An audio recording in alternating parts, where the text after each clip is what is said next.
Olá!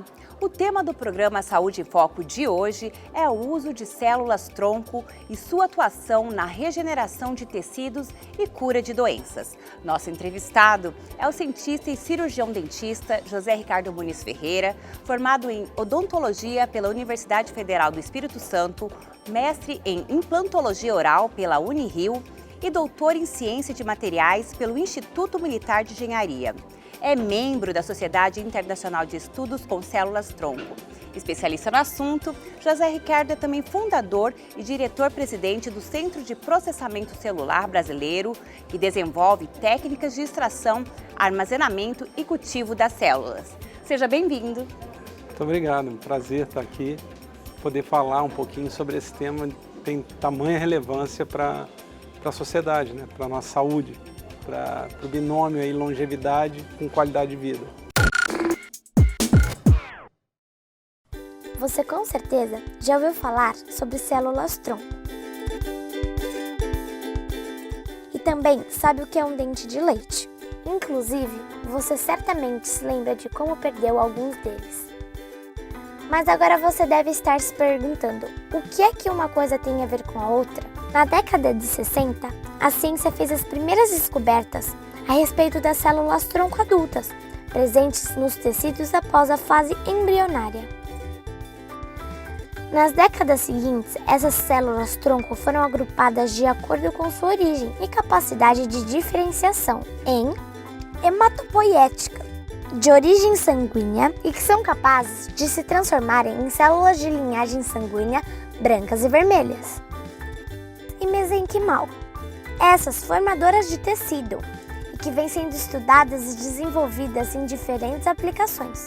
As células-tronco mesenquimais podem ser encontradas em vários lugares do corpo, e a polpa do dente de leite é uma dessas fontes. Ela é considerada especial em relação às outras, por conta das condições e do potencial que tem. Por que o dente de leite? Porque afinal de contas ele será naturalmente perdido. Porque de todas as outras fontes possíveis, esse é o método menos invasivo. E porque o potencial de multiplicação das células a partir da polpa do dente é grande em quantidade, com qualidade. E é aí que entra a R-Crio, um laboratório de criopreservação. Isso mesmo, criopreservação. Mas calma, nós vamos explicar isso melhor. A R-Crio extrai a célula-tronco mesenquimal da polpa do dente de leite, trabalha na sua análise e multiplicação e depois em seu armazenamento. Falta ainda explicar para que serve tudo isso. Bem, as células-tronco do dente de leite possuem capacidade de se transformar em músculo, cartilagem, pele, osso, células do fígado, dos dentes, dos tecidos nervoso, cardíaco. E não é só isso. Testes de medicamentos e até a reprodução de órgãos vão ser possíveis a partir do uso dessas células. Agora, como isso funciona na prática? Os pais do Guga decidiram coletar a célula-tronco do dente de leite do filho. Guga passou por alguns exames para identificar qual seria o melhor dente a ser extraído. Um dentista retirou o dente do Guga e guardou-o num kit fornecido pela R-Crio. Quando chega ao laboratório, existem alguns procedimentos aplicados. O dente de leite precisa passar pela área de processamento, onde é extraída a polpa. Depois, acontece a chamada digestão dessa polpa, para separar as células-tronco. E a partir daí, é possível multiplicar essas células em um número muito grande. Para se ter uma ideia, em até 14 dias é possível atingir entre 6 a 7 milhões de células, que depois poderão ser usadas pelo próprio Guga. O ditado, antes prevenir do que remediar, nunca fez tanto sentido. Doutor, é muito comum no Brasil as mamães guardarem os dentes de leite. Existem critérios de armazenamento? Sim. Na verdade, esse hábito da guarda dos dentinhos tem um quê lúdico aí que envolve a fada do dente, né? A história da fadinha. As crianças possuem 20 dentes de leite.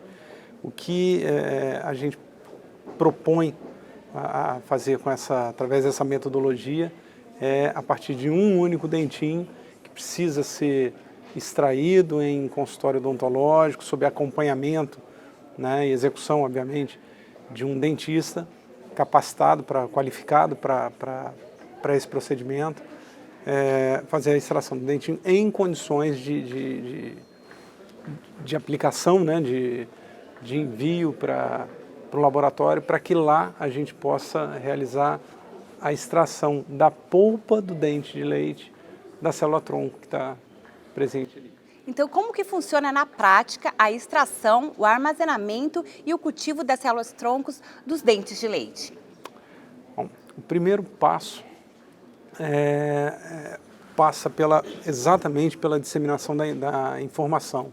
Então, tanto o pediatra quanto o odontopediatra são personagens aí fundamentais no processo de homologação, né, de disseminação desse conhecimento e percepção do senso de urgência, para que as famílias entendam qual a importância desse tesouro que nossas crianças na faixa entre os 6 e 14 anos de idade possuem nos seus dentinhos de leite, né? Na sequência, o dentista, o odontopediatra, no caso, é o profissional que vai acompanhar a criança, avaliar qual o melhor dentinho, qual o melhor momento para que seja feita a extração, ou seja, a coleta do dente, né, que é extraído com um volume de 1/3 ainda de raiz presente, garantindo a implantação desse dente. Então não tem que ficar molinho, esperar, né? Ele fica molinho, mas não a ponto de ficar virando já na boca, né, para que não seja contaminado.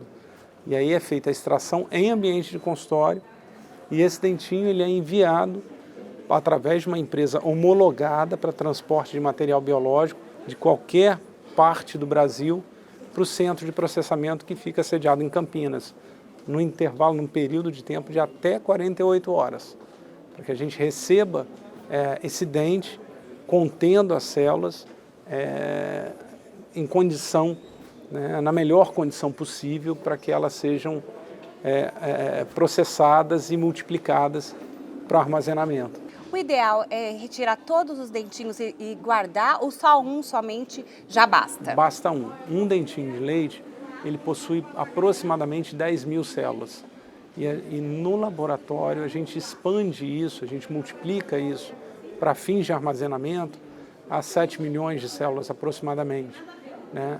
E essas células são guardadas em 4 tubinhos separados, cada um com 1,5 milhão, 2 milhões de células, em nitrogênio líquido, a menos 196 graus, ou seja, uma temperatura baixíssima, né? Então a gente para de fato o relógio biológico da célula.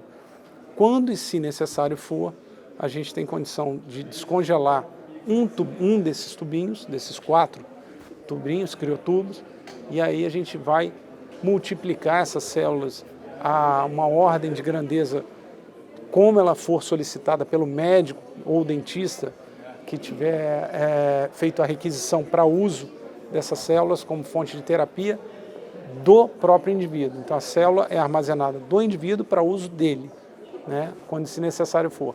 E aí a gente pode multiplicar essas células a mais de 100 milhões, diferenciá-las naquilo que for preciso, em células formadoras de osso, cartilagem, gordura, músculo, enfim, o que for. Isso que eu ia perguntar. Quais os benefícios e tratamentos com as células-tronco do dente de leite? Essa pergunta é excelente e ela abre a possibilidade de fazer uma abordagem, de voltar um pouquinho na história e responder o que são as células-tronco, né? As células-tronco, elas são, na verdade, um grande coringa que nós temos no nosso corpo, um grande repositório de tecidos e órgãos que sofram algum tipo de injúria, lesão. Esses tecidos, quando são regenerados, quem realiza esse processo de regeneração são as células-tronco que nós temos no nosso corpo. E essas células, elas envelhecem conosco e vão perdendo ao longo do tempo viabilidade, versatilidade, né? Então, quanto mais jovem as células, maior o seu potencial, maior a sua competência. Essa é a principal razão para que se faça o armazenamento das células-tronco das células-tronco jovens. Por que o dente de leite? Primeiro, por ser um órgão muito jovem. Em segundo lugar, pelo fato de ser um órgão que vai ser perdido, inevitavelmente. Ele vai para o lixo, vai ser substituído por um outro órgão permanente. né? E ele vai levar para o lixo, um tesouro. Doutor, então é um alerta para os pais, daí toda a população pode ter acesso a esse armazenamento? Sim, essa é uma pergunta que eu tenho respondido de maneira recorrente. O custo envolvido, a iniciativa é uma iniciativa privada, né? Então existe um valor a ser pago por isso, mas esse custo ele absolutamente não é impeditivo. O grande desafio que a gente enfrenta hoje é o desafio da informação, da grande distância que existe entre comunidade científica, comunidade clínica e sociedade, acerca desse conhecimento. Quando a gente fala que, olha, o custo envolvido no armazenamento das células-tronco, que abrange aí desde o processo da coleta no consultório odontológico, todo o processo logístico, até o processamento efetivo da célula no laboratório e congelamento, criopreservação, fica em torno de R$3.000. Isso é pago ao longo de um ano. E a partir do ano seguinte, o custo para manutenção dessa criopreservação é de R$735 por ano, né? E aqui no estado já tem? Já temos clínicas e profissionais homologados, qualificados, inclusive como referência nacional para esse modelo de serviço, que a gente vem aí numa jornada de grande desafio, demonstrando através de pesquisas clínicas que o custo biológico e financeiro envolvido na terapia celular, nas terapias que envolvem o uso de células-tronco, são infinitamente menores a uma eficiência muito maior quando comparados aos modelos tradicionais. E a comprovação disso, lógico, que de maneira recorrente e consistente, é que vai permitir que a iniciativa pública abrace esse modelo e aí torne... O que é necessário? Exatamente o que a gente pode, de que forma o governo pode contribuir com o acesso deste avanço da medicina para toda a população? Eu acho que se engajando. Eu acho que, em primeiro lugar, a informação deve ser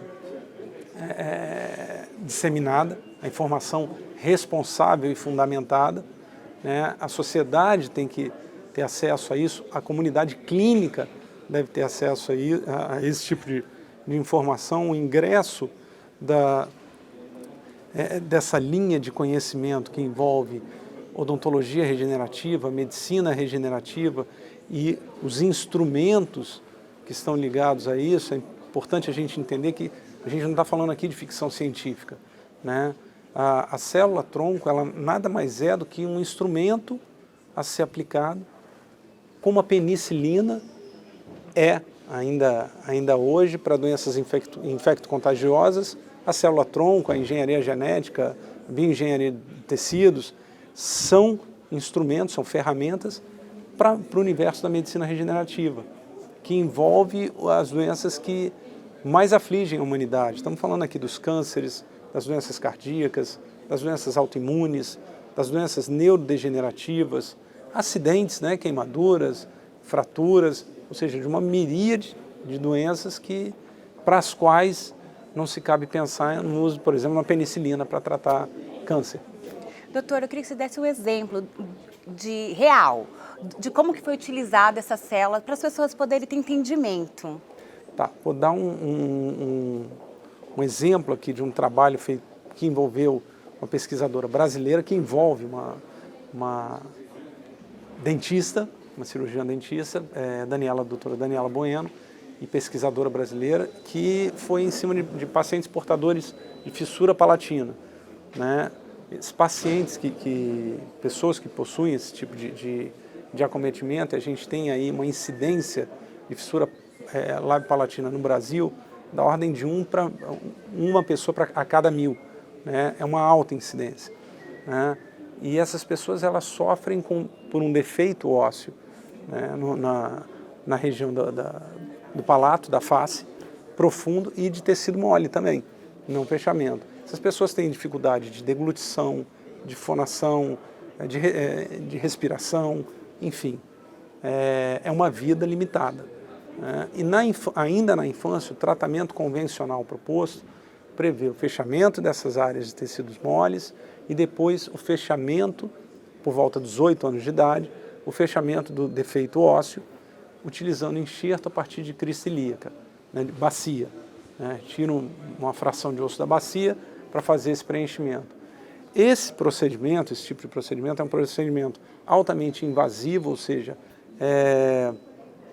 agressivo para o paciente, requer tempo de internação, alto custo, uma série de desafios que, ao final do processo, poucas são as pessoas que têm a chance de passar pelo tratamento completo. O que ela propôs foi, pegando a célula-tronco da polpa do dente de leite de algumas crianças, prover essa célula-tronco diferenciada, transformada em célula óssea, foi capaz de regenerar esse defeito ósseo, isso sem essa morbidade, sem esse custo, sem tempo de internação, sem dor, e de uma maneira muito mais simples, muito mais objetiva e com eficiência. Eficiência tão grande que permitiu que os caninos permanentes nessas crianças de 8, 9 anos de idade erupcionassem na área enxertada, provando que a regeneração naquele local foi completa. Isso é um exemplo e o que eu estou falando extrapola para qualquer tipo de reconstrução óssea necessária. Eu poderia citar aqui também trabalhos bastante contundentes acerca do autismo, acerca de doenças cardíacas, uma série delas. Então essa seria a melhor herança para se deixar para um filho, né? Irresponsável, tanto pelo clínico, por parte do clínico, enquanto profissionais eu também sou recorrente nessa fala. Eu acho que enquanto promotores de saúde e não tratadores de doenças, nós temos a responsabilidade de informar a sociedade sobre os caminhos que estão sendo trilhados, as entregas que estão sendo feitas. A ciência sempre vai estar permeada por perguntas que sempre precisarão ser respondidas, mas a gente precisa entregar à sociedade esses avanços, ainda que por módulos. Então, o centro de processamento celular, que prevê o armazenamento das células-tronco, não é o final da história, mas é um meio para que a gente consiga chegar ao final. O que podemos esperar para o futuro no que diz respeito à célula-tronco? Eu acho que é contribuir efetivamente para que essa geração que já nasceu, que é a geração dos 150 anos, para que elas consigam unir aí esse binômio longevidade com qualidade de vida. A gente sabe, como eu disse há pouco, que onde o conhecimento embarcado ele é efetivamente aplicado, as doenças infecto-contagiosas, elas já não respondem mais por um índice de mortalidade tão elevado. Basta a gente lembrar aí do HIV, da AIDS, na década de 80, uma pessoa diagnosticada soropositiva, ela estava fadada ao óbito. Hoje não mais. E as doenças degenerativas não. Elas representam um grande mal desse século, o grande desafio a ser vencido em termos de saúde. E a gente precisa lidar com isso não com aquele olhar de ficção, mas com um olhar de entrega, de atenção. A gente escuta falar muito do cordão umbilical, da célula-tronco do cordão umbilical. Qual que é a diferença dessa célula-tronco dos dentes de leite com a do cordão umbilical? Na verdade, elas são complementares. Existem dois grandes grupos de células-tronco presentes no indivíduo adulto. Quando eu digo adulto, desde a fase de gestação, ou a partir do processo de gestação. As células-tronco presentes no sangue do cordão umbilical, elas são classificadas como células-tronco sanguíneas, adultas sanguíneas. Essas células-tronco, elas têm competência para se transformar, para dar origem a células de linhagem sanguínea, brancas e vermelhas. Então, o tratamento de doenças sanguíneas passa pelo uso de células-tronco hematopoéticas, ou células-tronco sanguíneas. As células-tronco presentes na polpa dos dentes de leite, presentes na medula, na gordura, em diversas partes do nosso corpo, nos dentes permanentes também, no palato, no céu da boca, enfim, são células-tronco classificadas como mesenquimais. Esse nome feio se deve à origem dessas células. E elas têm uma competência complementar à do sangue. Elas são capazes de se diferenciar em células formadoras de órgãos e tecidos duros. Osso, cartilagem, gordura, célula nervosa, célula hepática, pancreática, uma infinidade. Dentre as diversas fontes de células mesenquimais que nós temos, por que a polpa do dente de leite se apresenta como uma fonte diferenciada? Primeiro, por conta da sua jovialidade. Ela é extremamente jovem e aí ela traz com ela elementos mais expressivos para que ela se transforme, para que ela se diferencie naquilo que se pretende com qualidade, com mais qualidade. E mais do que isso, aquilo que eu já falei, ela está presente em um órgão que vai ser perdido.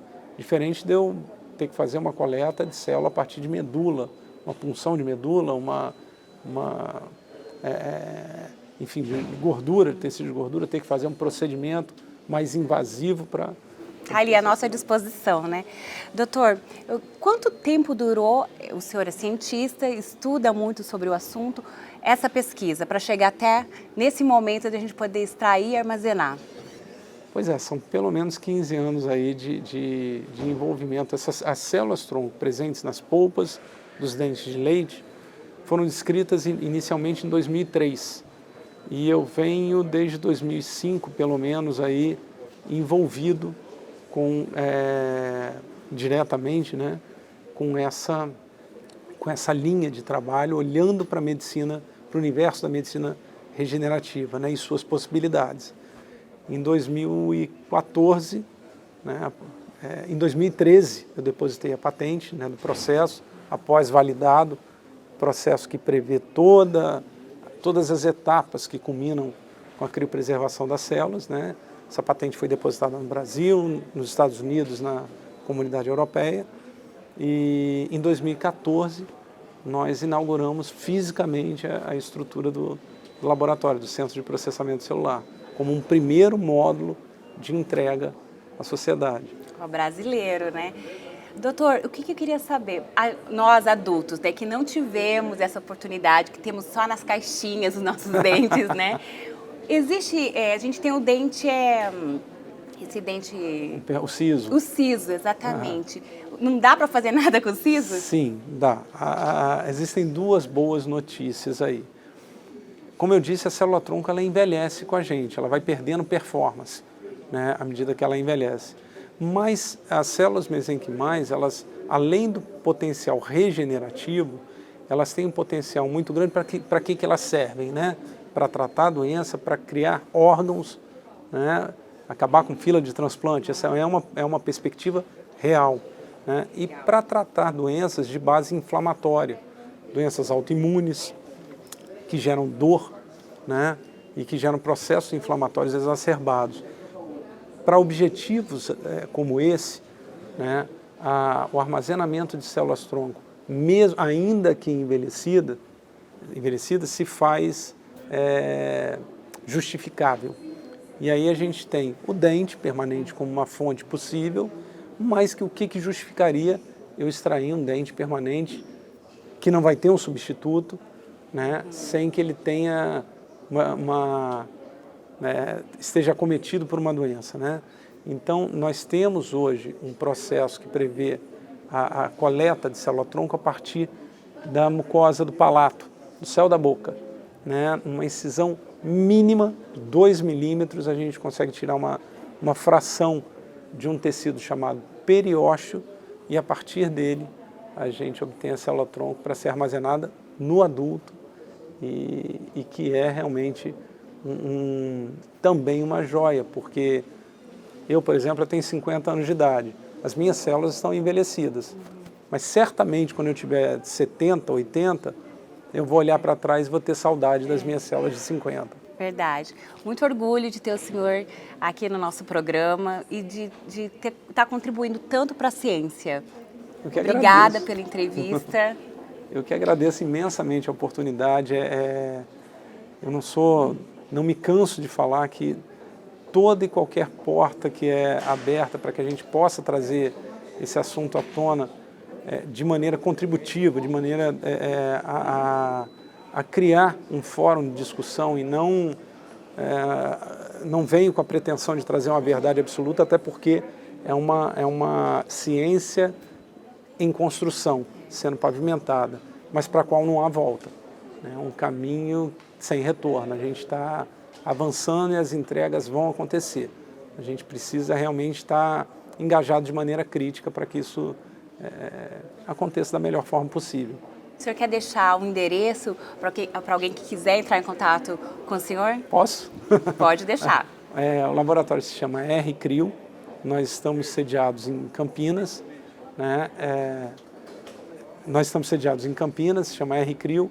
Nosso site, né, para vocês possam visitar, é o www.r-crio.com e nosso telefone de contato no laboratório é o 019 3114 6400. Obrigada. O programa Saúde em Foco fica por aqui. Continue assistindo a nossa programação e acompanhe também as nossas mídias sociais.